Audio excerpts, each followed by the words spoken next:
जब एक बूढ़ी औरत ने एक लड़की को अपने जेवर बेचकर पढ़ाया, फिर लड़की ने कुछ ऐसा किया कि उसके होश उड़ गए। काकी माँ कहाँ हो? जल्दी आओ ना। निशिका की आवाज़ पूरे घर में गूंज रही थी। आंचल में हाथ पोंछती हुई रसोई से निकलती अपनी काकी माँ अनसुईया जी को देखकर निशिका फिर बोली, ओफो काकी माँ, आपसे कितनी बार कहा है, यूँ अपनी पहनी हुई साड़ी में हाथ मत पोंछा करो। जब आप मेरे साथ शहर जाएंगी तब लोग क्या कहेंगे देखकर, बताओ भला। यही कहेंगे कि मेम साहब की काकी माँ बिल्कुल गंवार हैं। अच्छा ये छोड़ो और बता, क्यों पूरे घर को सर पर उठा रही है? अनुसुईया जी हंसते हुए बोली। निशिका ने एक भारी भरकम थैला उनके हाथ में देते हुए अतिरेक उत्साह से कहा, मेरी शादी का लहंगा आ गया काकी माँ, एकदम दीपिका पादुकोण जैसा। अनुसुईया जी ने थैला खोलना चाहा, पर उसकी गांठ खुल ही नहीं रही थी। कोशिश करते करते वो पसीने पसीने हो गई और उनके हाथ से थैला छूट गया। तभी उनके कान में आवाज़ आई, काकी माँ, मेरा लहंगा खराब हो गया। नहीं बिटिया, मैं इसे खराब नहीं होने दूंगी, अनुसुईया जी ने कहा। उनकी आवाज़ मानो खाली दीवारों से टकराकर उन तक ही लौट आई हो। तभी उनकी आंख खुल गई और उन्हें महसूस हुआ कि वो सपना देख रही थी। स्वयं को संभालने की कोशिश करती हुई वो बिस्तर से उठ ही रही थी कि कानों में पड़ती हुई आवाज़ ने उन्हें याद दिला दिया कि ये मनहूस सपना दरअसल हकीकत बन चुका था। आज जिस घर में निशिका की शादी की शहनाई बजने वाली थी, वहाँ मातम पसरा हुआ था। निशिका की भाभी अनीता उसे कोसते हुए चिल्ला रही थी। निशिका और नवल अनुसुईया जी के जेठ जेठानी के बच्चे थे। दोनों में 5 वर्ष का अंतर था। निशिका के जन्म के बाद उसकी माँ की तबीयत जो बिगड़ी तो बिगड़ती ही चली गई। ऐसे में निशिका की परवरिश की जिम्मेदारी अनुसुईया जी ने ले ली।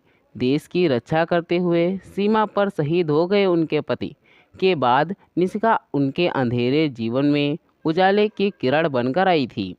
निशिका के माता पिता को उससे कोई विशेष लगाव नहीं था, लेकिन अनुसुईया जी का लाड़ प्यार उसे कभी दुख नहीं होने देता था। हमेशा उसके चेहरे पर एक मनमोहक मुस्कान सजी रहती थी। निशिका जब थोड़ी बड़ी हुई तब अनुसुईया जी ने उसके पिता से उसके विद्यालय में दाखिले की बात की, लेकिन उन्होंने उसकी शिक्षा को फिजूल खर्ची का नाम देकर साफ इनकार कर दिया। जब अनुसुईया जी ने विद्यालय का खर्च उठाने की जिम्मेदारी ले ली तब उन्होंने अपनी सहमति दे दी। अनुसुईया जी को मिलने वाला विधवा पेंशन और पहले से जमा की हुई थोड़ी बहुत पूंजी से उनका और निशिका का खर्च आराम से चल जाता था। देखते ही देखते निशिका ने 10वीं की परीक्षा उत्तीर्ण कर ली, लेकिन अब आगे की पढ़ाई उसके और अनुसुईया जी के लिए मुसीबत बन गई थी, क्योंकि गांव के विद्यालय में आगे की पढ़ाई की सुविधा नहीं थी। अनुसुईया जी ने अड़ोस पड़ोस के पता किया तो मालूम हुआ कि पास के कस्बे में 12वीं कक्षा का विद्यालय है, लेकिन वहाँ बस से ही आना जाना संभव था, जिसमें 1 घंटे का वक्त लगता था। जब अनुसुईया जी ने रोज़ निशिका के साथ आना जाना स्वीकार किया, तब जाकर बड़ी मुश्किल से एक बार फिर उसके पिता ने उसके दाखिले की इजाज़त दे दी। एक दिन निशिका अनुसुईया जी की गोद में सर रखकर उदास होकर बोली, काकी माँ, आपको मेरे लिए कितनी तकलीफ़ उठानी पड़ती है। घर का सारा काम भी आपको करना पड़ता है और फिर मेरे साथ रोज़ आना जाना भी। कभी कभी जी चाहता है छोड़ दूँ ये पढ़ाई लिखाई। ना मेरी बिटिया रानी, फिर कभी ऐसी बात मत कहना। तुझे पढ़ना है और खूब पढ़ना है। तुझे इस गांव की आने वाले निशिकाओं के लिए आदर्श बनना है। उनके लिए आगे के रास्ते खोलने हैं। हमारा सफ़र अभी बहुत लंबा है लाडो, अभी से हार मत मान। अनुसुईया जी ने उसके सर पर हाथ रखते हुए कहा, वाह वाह, क्या खूब सपने देखे जा रहे हैं। देखो देखो, और आज से ज़्यादा देखो, क्योंकि अब इस घर को संभालने के लिए मेरी बहू आ रही है। अब तुम्हारी काकी माँ को ख्याली पुलाव पकाने के लिए ज़्यादा वक्त मिलेगा। निशिका की माँ ने अपने कमरे से ही कहा। यह सुनकर अनसुईया जी खुश होती हुई उनके पास पहुंची और बोली, सच जीजी, नवल का ब्याह पक्का हो गया। ये तो बड़ी खुशी की बात है। हाँ, खुशी की बात है, पर सिर्फ हमारे लिए। मैं चाहती हूँ मेरी नज़रों के सामने मेरी बहू मेरी विरासत संभाल ले, ताकि मैं चैन से इस दुनिया से जा सकूं। इसलिए मैंने और तुम्हारे जेठ जी ने ये फैसला किया है कि तुम दोनों माँ बेटी अब अपनी गृहस्थी अलग कर लो। भला मेरी बहू सबकी चाकरी क्यों करती फिरेगी? और आपके बीमार रहने के कारण काकी माँ जो आज तक अकेली सबकी जिम्मेदारी उठाती आई हैं, उसका क्या? आज उनके बुढ़ापे में उन्हें इस तरह दुत्कार देंगे आप लोग? निशिका आवेश में बोली। क्यों, तू है ना उसकी लाडली, उनका ख्याल रखने के लिए, नवल ने व्यंग के स्वर में कहा। निशिका कुछ और कहना चाहती थी, लेकिन अनसुईया जी ने उसे इशारे से मना कर दिया और दोनों अपने कमरे में चली गईं। घर में बंटवारे की लकीर खींच चुकी थी। अनसुईया जी को उम्मीद थी कि शायद नई बहू अनीता अपने व्यवहार से इस लकीर को मिटा देगी, लेकिन ये उनकी गलतफहमी ही साबित हुई। अनीता भी गाहे बगाहे अनसुईया जी और निशिका के लिए व्यंग बाण छोड़ना अपना कर्तव्य समझती थी, लेकिन अनसुईया जी और निशिका खामोश ही रहती थी। अब निशिका 12वीं उत्तीर्ण कर चुकी थी।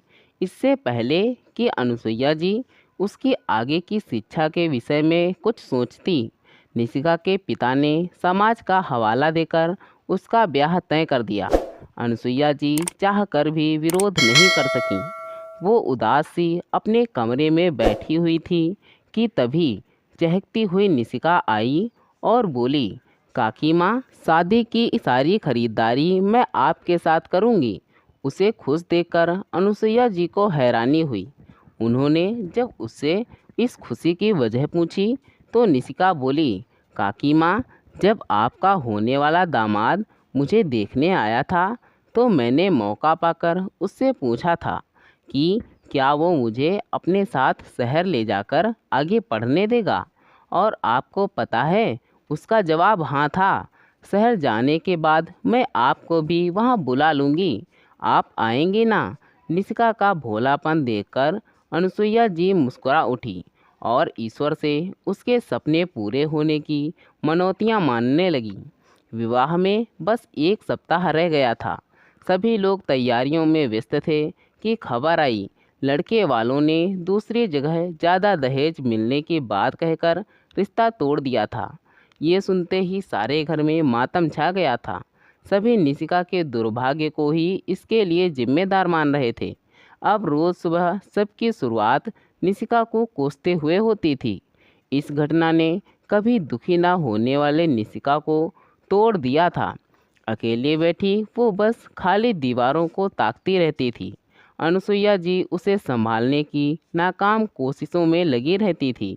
दिन इसी तरह गुजर रहे थे कि एक दिन निशिका के पिता मिठाई का डब्बा लेकर घर आए और सबको बताया कि उन्होंने दूसरी जगह निशिका का विवाह तय कर दिया है और इस बार ना लड़की देखने दिखाने का झंझट है, ना ब्याह टूटने का डर। मंदिर में सादगी से ब्याह होगा। अनसुईया जी ने जब लड़के और उसके परिवार के बारे में जानना चाहा तो उन्हें 2 टूक जवाब मिला कि वो अपनी बेटी का भला बुरा समझते हैं। ये सुनकर अनसुईया जी चुप रह गई। अगले दिन उन्हें पड़ोस से पता चला कि जिस लड़के से निशिका का ब्याह तय हुआ था वो 2 बच्चों का पिता था और उम्र में भी निशिका से बहुत बड़ा था। ये सुनकर अनसुईया जी के पैरों तले जमीन खिसक गई। वो घर पहुंची और हिम्मत जुटाकर सबके बीच निशिका के पिता से बोली, भैया जी, आप निशिका के पिता हैं, इसलिए उसके ब्याह के मुद्दे पर आपके फैसले का मैंने अभी तक विरोध नहीं किया था, लेकिन अब जब मैं सच्चाई जान चुकी हूँ तो अब किसी भी कीमत पर मैं मेरी निशिका का ब्याह 2 बच्चों के बाप से नहीं होने दूंगी। उसकी बात सुनकर निशिका और सभी घरवाले सन्न रह गए, लेकिन निशिका के पिता ने कहा, चाहे कोई भी कुछ भी कर ले, ये ब्याह तो होकर रहेगा। आपने भले ही निष्का को जन्म दिया है, लेकिन उसे पाला मैंने है। वो मेरी बेटी है और अब तो वो बालिग हो चुकी है, स्वयं अपने अभिभावक का भी फैसला कर सकती है और अपने ब्याह का भी। अगर उसके साथ आपने ज़बरदस्ती करने की कोशिश भी की तो मैं कानून की शरण लूँगी। इस बार अगर मैं चुप रहकर अपनी बेटी के साथ अन्याय होता देखती रही तो धिक्कार है मेरी ममता पर, मेरी परवरिश पर। अनुसुईया जी ने अपने आक्रोश को छुपाने की कोशिश किए बिना कहा। झगड़े की आवाज़ सुनकर पड़ोस के भी कुछ लोग आ गए। उन सबको अनुसुईया के साथ देखकर अंततः निष्का के पिता ने अपना फैसला बदल लिया, लेकिन उन्होंने ये भी ऐलान कर दिया कि चाहे भविष्य में अनुसुईया जी उनके आगे कितना भी गिड़गिड़ाएं, अब वो निशिका के विवाह की जिम्मेदारी नहीं लेंगे। अनुसुईया जी ने उनका ये फैसला मान लिया।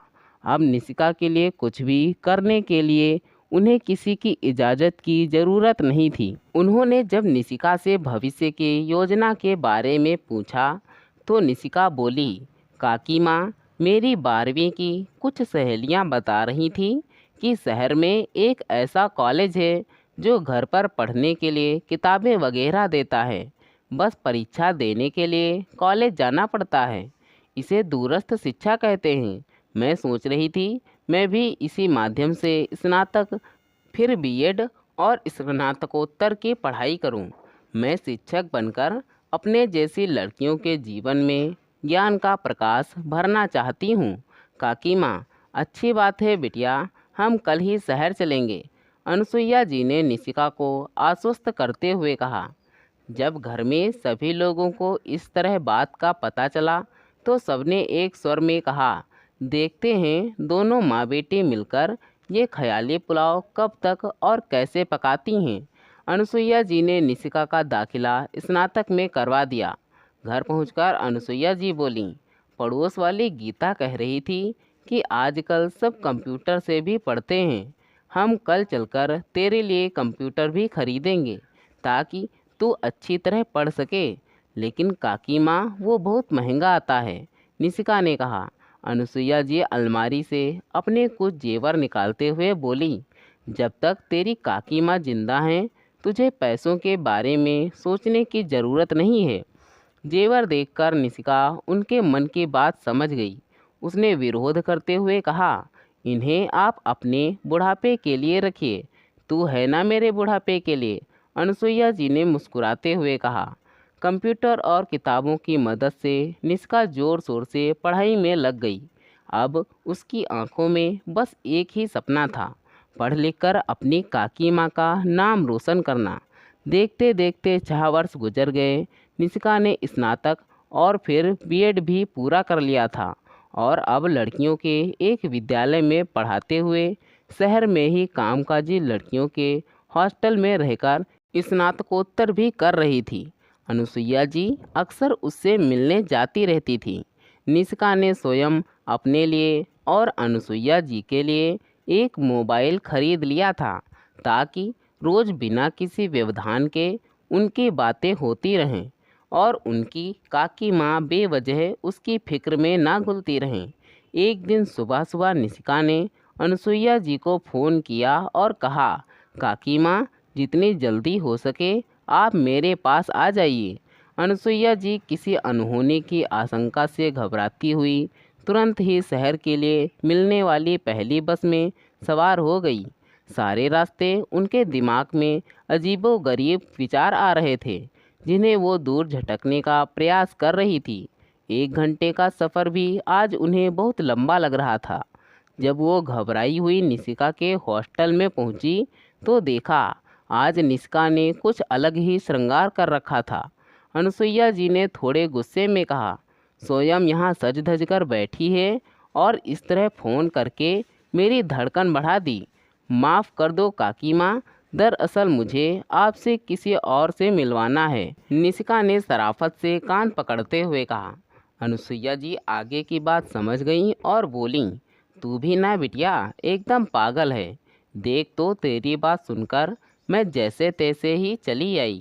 अब इन कपड़ों में खास मेहमान से मिलने पर सब क्या कहेंगे। यही कहेंगे कि मेरी काकी माँ मुझसे कितना प्यार करती हैं, जो मेरे लिए दौड़ी चली आई। अब चलिए मेरे साथ।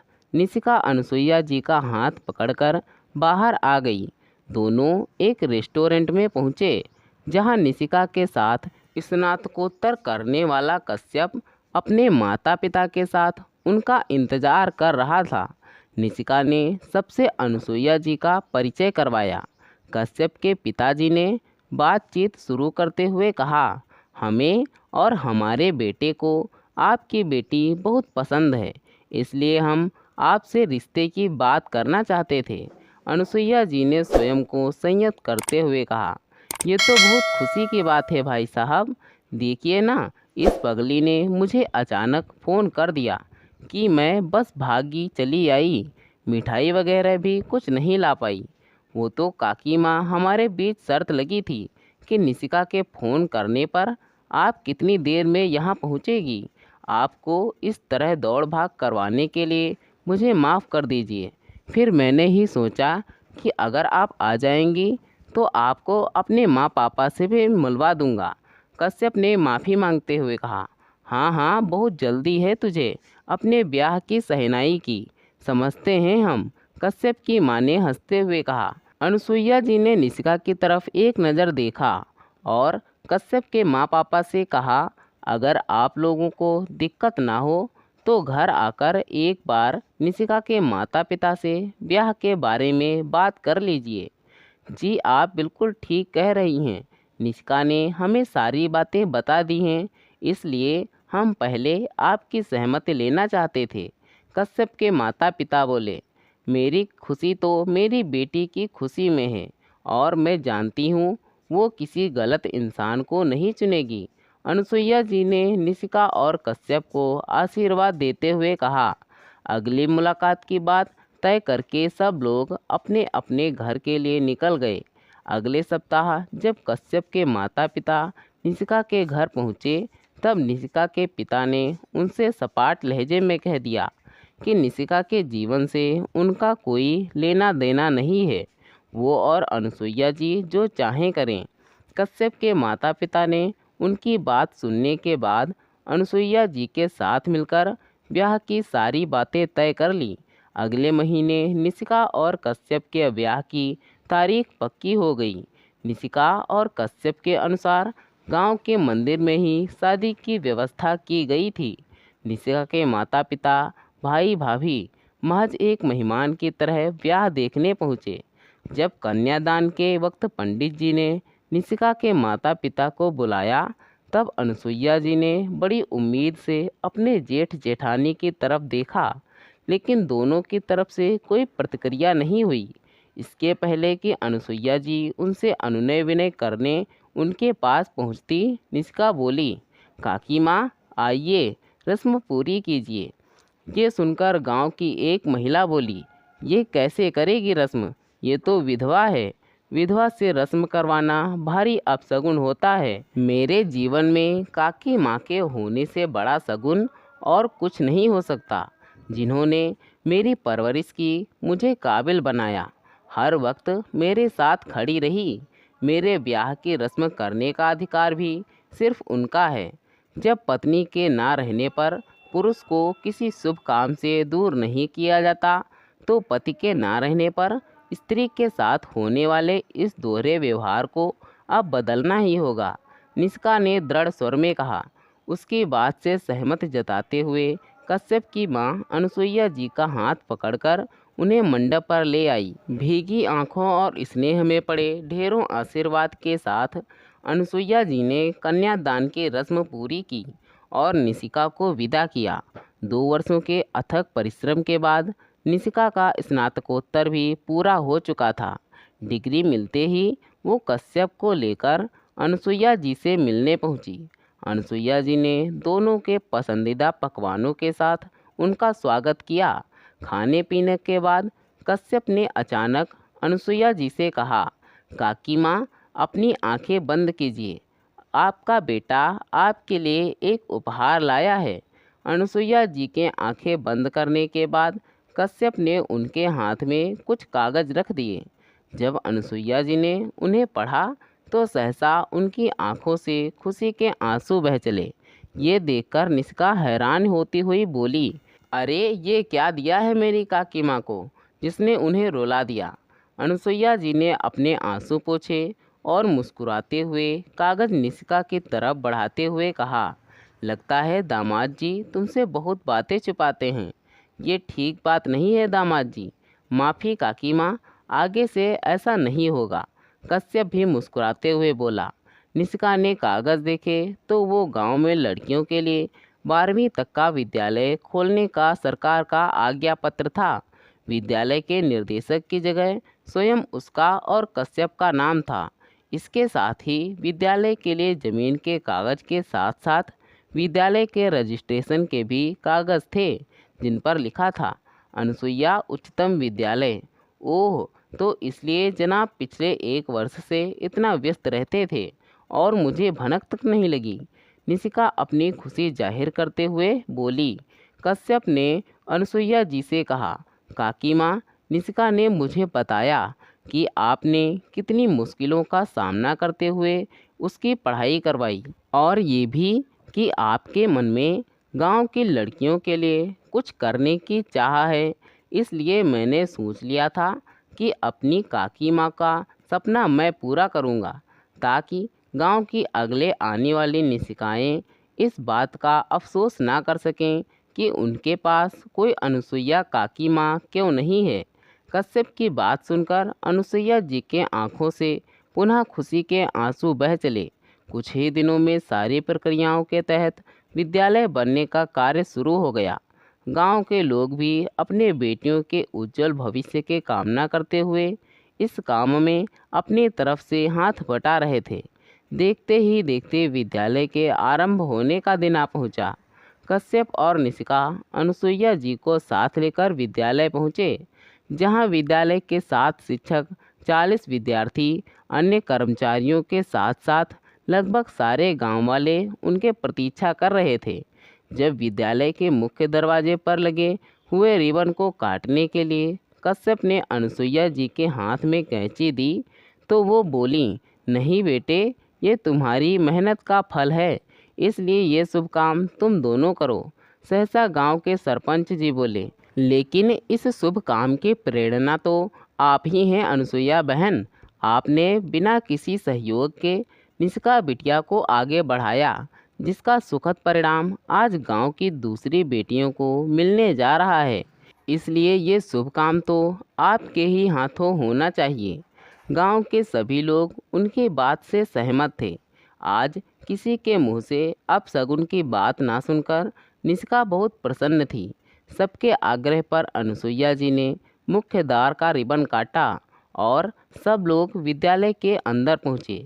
कश्यप की मेहनत वहाँ साफ झलक रही थी।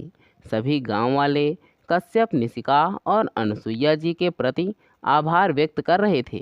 कश्यप की नेक दिली मेहनत के साथ साथ अनुसुईया जी और निशिका का संघर्ष आज अनुसुईया उच्चतम विद्यालय के रूप में सदा के लिए वक्त के पन्नों पर सुनहरे अक्षरों में अंकित होकर जगमगाते हुए निशिका के माता पिता, भाई भाभी द्वारा उड़ाए गए उपहास, अपशब्दों और तिरस्कारपूर्ण व्यवहार का जवाब बनकर उनके सामने खड़ा था।